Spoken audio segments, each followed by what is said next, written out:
Good afternoon, ma'am. Can you tell me what your name is? Darcel Hadley.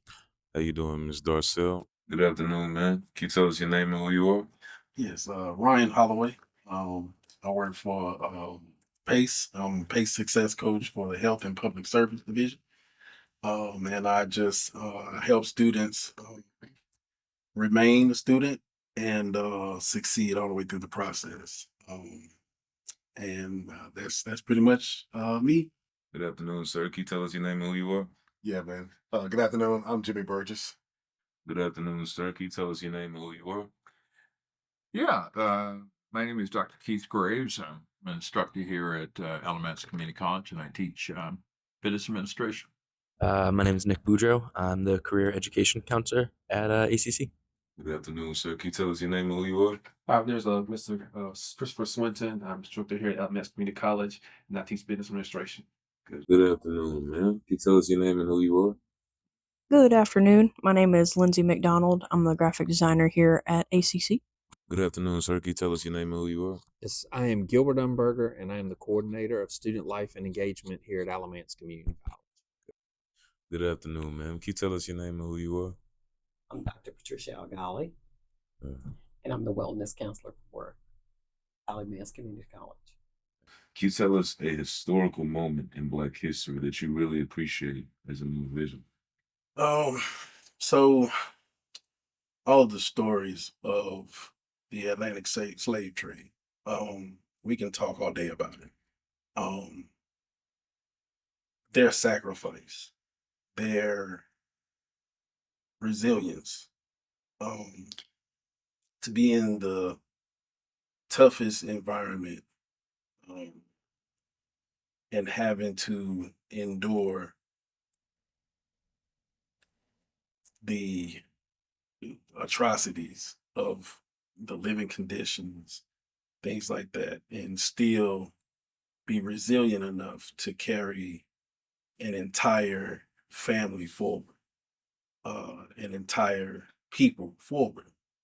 Um, yeah, we are the culmination of that resilience. We're able now to do things that our ancestors only dreamed of. We are our ancestors' dreams. And we need to carry ourselves that same way. I think one of the moments in Black history that I truly appreciate is February 1st, 1960, when the four North Carolina A&T students walked into the Woolworths in downtown Greensboro and started the sit-in movement. Having been in the community college system for over 20 years now and working with college students, I think that's a significant moment in Black history because it showed that college students, stood up for what they believed in, stood up for their rights, and made a huge difference and an impact in the civil rights movement by going into that Woolworths and sitting at a lunch counter that, they were told they couldn't be served at. The day that Obama became president, because when I was a little girl, my grandmother told me, she said, "In my time, I will never see a black president, but in your time, you will." And I saw that revelation come to life, and that was a proud moment because it gave people hope. One of the moments for me, as I think about the question of importance and that has really stood out for me because I'm not that old, but to look back and listen to the dream speeches. King, as we know, Dr. King, who was a forerunner for the African American movement, quotes in that speech is when he says he's been to the mountaintop. That picture of standing up on a mountain and looking over. Um, well, there are so many moments, but let me just isolate one in particular. Um, and it was the siege in April of 1969 back at North Carolina A&T that started with some events with Dudley High School here in the Greensboro area and then eventually were supported by students. And not only had North Carolina A&T, who have and continue to have a history in terms of participating in support of the civil rights movement here, starting in 1960 with the Greensboro Four, and eventually with that event in 1969, where we got to the point where, as a lot of people didn't understand what was going on, but that singular event that eventually shut down the university um, is a point in time in our history in that there were so many things happening in this country that in fact North Carolina A&T did not receive that much notoriety for, except for the fact that those who were impacted by it, meaning people like me and other students and the university faculty and staff, because the university was actually shut down. We actually had an invasion or insurrection or by the North Carolina National Guard. And as such, that in fact, one of the things that occurred is that that's a historical event that happened here in Greensboro.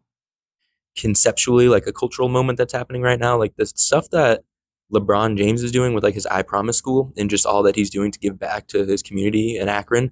I think that's really cool for two reasons, really. Like one, just to see like the direct impact that one person is able to have, and someone who is incredibly famous worldwide, has an incredible platform, is a billionaire himself, in the work that he's doing to give back to where he came from. I think that seeing the impact that one specific person has is really cool, but then also just the way that he's kind of opening that up to other athletes and leading the trend of giving back to your community and giving that specific work, working with at-risk youth. That's a lot of the stuff that I do here at ACC. So it's just really cool to see that. Can you tell me who are some of your favorite Black leaders? I'd have to make it personal. I have three: my father, my mother, and my aunt. My aunt being my father's sister. They all three of them came up in the segregated South. Born in and around the Great Depression. My father and aunt, his sister, were born to sharecroppers in Person County, and the whole family, really, even cousins, were brought up in the education system. That's a hard question, but it's also a difficult question. Um, but it's also a very easy question to answer too. The fact is that I look homeward in the sense that my dad, John T. Gibson, was probably my favorite Black leader, and I say that in the sense that he was a teacher, he was a principal, but most of all, that in fact he was a person that influenced not only my life but also that of so many other lives. And I think that's one of the reasons that, in fact, when I left my corporate career, that in fact I decided to become a teacher, in the sense that it is a way not only in terms of having impact, but having influence too at the same time. So I look at him in terms of somebody in my hometown community that had so much influence, not only through our church, but also through the community itself by sitting on various types of community boards. But also, he was a person that was a builder. He was always building homes. He was always building affordable housing, and he was always doing something in the community. And to me, that was a leader. My favorite Black leaders, I would say, I think one thing that I'm pretty impressed with and like inspired by pretty often are Black athletes who kind of use their platform to bring good to their communities.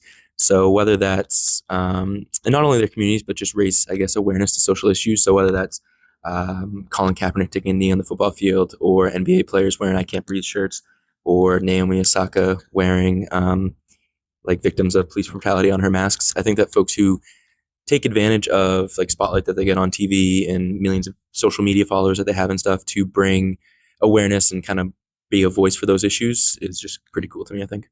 Have, of course, Martin Luther King, Absolutely. Harriet Tubman, and Mamie Till. Mamie too. Wow, That's those Mamie Till's mother. What does Black history as a whole, what does it mean, just being a Black man, being in the culture of being a Black person? What does that mean to you when you hear that? Wow, that's a loaded question. As you think about the question, what does Black history mean to me? And for me, I have to break the question down.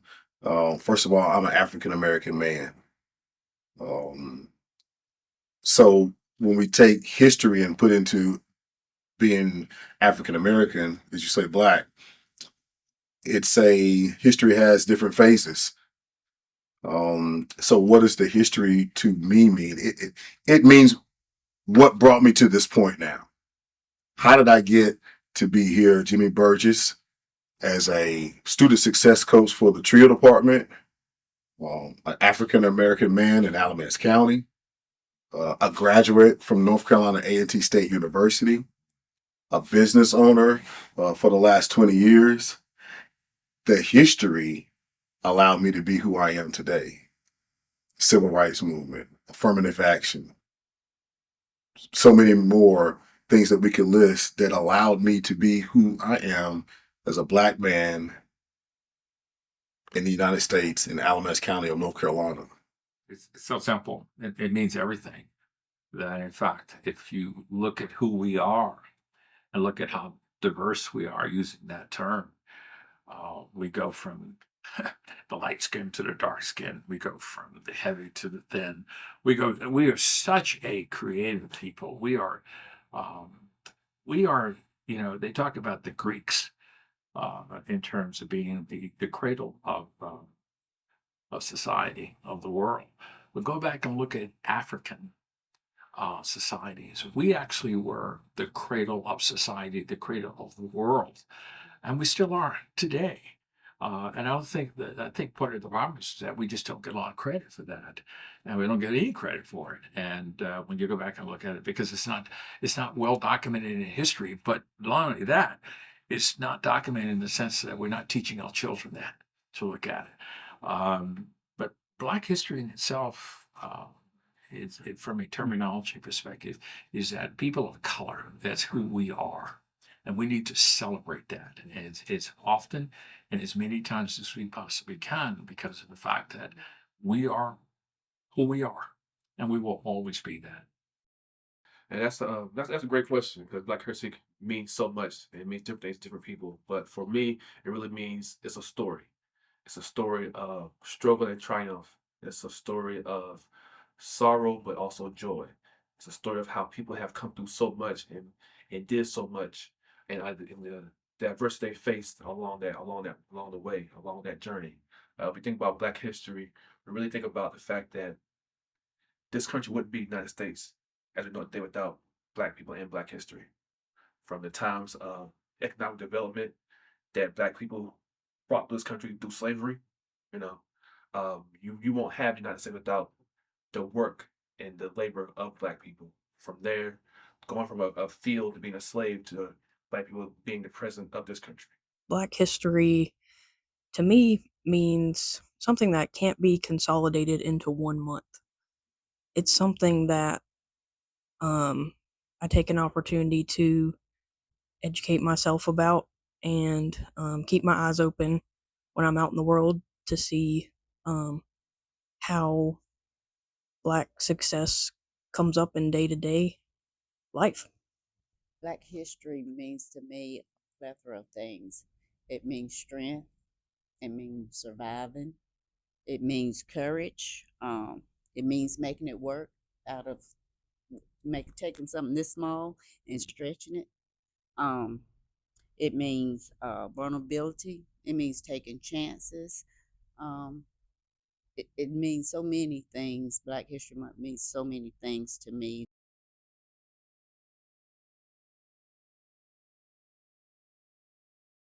I'm going to speak to this from my professional perspective at the institution. So working in higher ed, I think that Black History Month is always a really cool opportunity to connect with students in different ways. So I know that we've met through a class, I've met with Christian through a class. So a lot of the times that I'm interacting with students, and I interact with students every day, it's through a specific lens. So we have a class, we have something on the syllabus that we have to get through. I'm running a program, I have an event, something like that, where there's always a set agenda. And I think that Black History Month is always a really good pause to interact with students in a different way, whether it's from a faculty perspective, from a staff perspective, just have different conversations and shift our focus. A nice moment to kind of pause and reflect and have conversations about things that we don't normally talk about in my day to day. So I think that's a really cool moment for us. I'm not, that's kind of a question to say, what I like most. It's so easy to say I like everything about Black history. Because the problem I have with this so-called thing of Black history is the fact is that what we don't know, we don't understand, I so-called discovered over time, is that there's so much that we don't know that's relative to our own history. There's a lot that, in fact, many of us do know, but none of those pieces have ever been put together in terms of like a single text that is, in fact, incorporated as a part of total history. And I think that's the piece that sort of gets me the most, that in fact is that our history has become so isolated as opposed to it being a part of just general history. And now I think because of that acknowledgement that in fact we started out many years ago when I was real young in terms of Black History Week, and now we expect to Black History Month. I think we ought to just say Black History period and do anything and everything we can to ensure the fact that the quality and everything that we can learn about us as a people, starting from the Middle Passage and beyond, that in fact we know and we understand that. That's our history. And it's not about just one single event, one single person and such.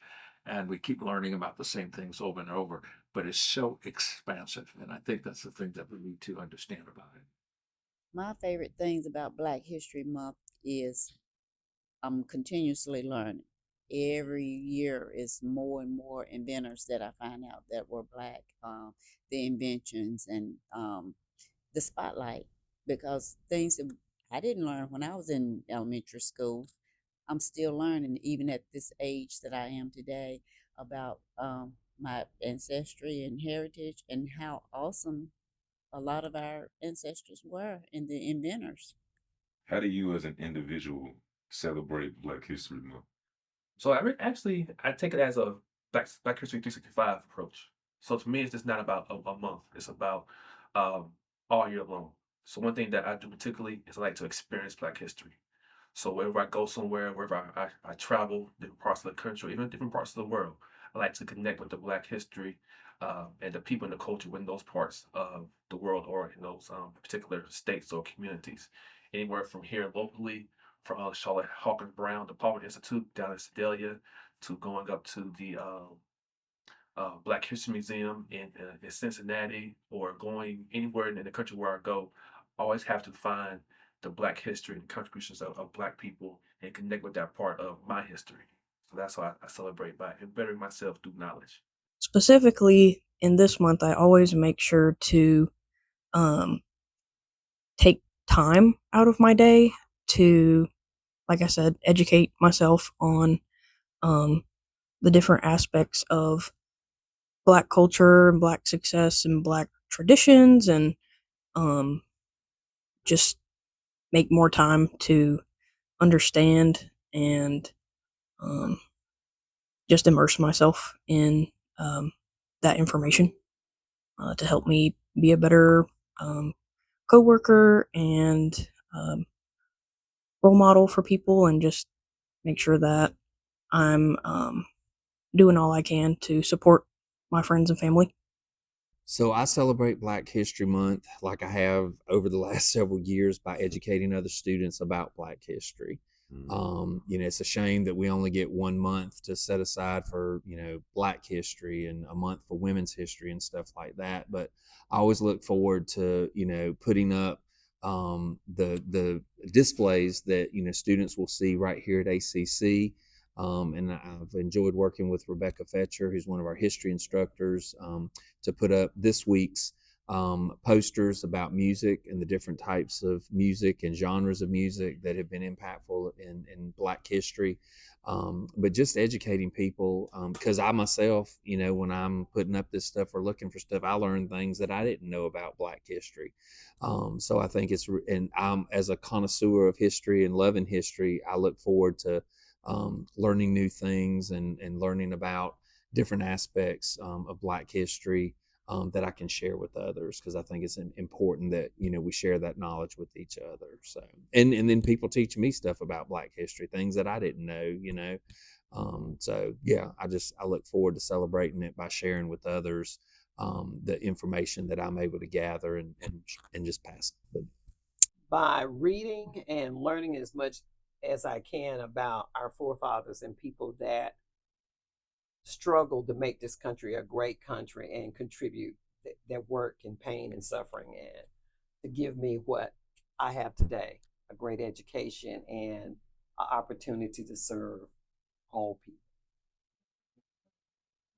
Oh, probably in the simplest ways possible.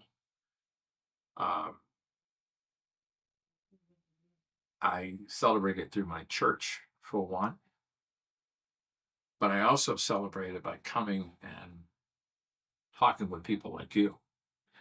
I talk about it with people like him, that in fact, I celebrate it through my students by bringing up events, by bringing up the context of understanding in terms of what this month, this year, and life in general actually means.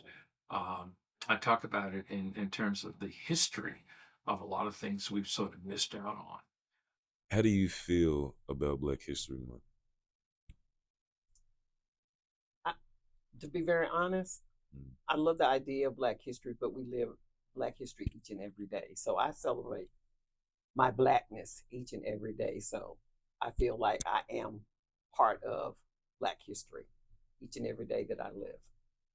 I want to say, just from my own perspective, I want to appreciate you as a Black man, just for the impact that you have on our campus, the impact you have on me personally. I appreciate just you being very supportive, helpful, being there, and just being a great man overall, man. I just want to appreciate you for that one. Just give you flowers while you're here. But yeah, man, I want to appreciate you for being able to give us your time and your perspective and your insight on these questions right here, man. Just thank you for doing this interview with us, Mr. Wright. Yeah, thank you for having me. Absolutely. Yeah, we appreciate you. So I really do appreciate you and all your insight, man. Yeah, man. Hey, listen, I appreciate you. I appreciate what you do here on campus. I appreciate for the opportunity to sit down and talk with you and just have this conversation. Absolutely. Thank you, Mr. Bates. You're welcome, man. Anytime. Yes, sir. Contribution is definitely very much appreciated, Dr. Gray. Yeah, definitely say you've been a great inspiration, a great example just for us students here at Albanese Community College. So I definitely appreciate your insight, your feedback, and time for even doing this interview, Dr. Gray. Yep. Anytime, my brother. Well, thank you for your feedback, man. Thank you for taking the time to do this interview for us. I really appreciate it. Yeah, absolutely. Yes, sir. Mr. Swinton, I do appreciate you for giving us your time and your attention to be able to answer these questions for us. We do thank you for your insight. We just thank you for everything that you do here at the school for us, man.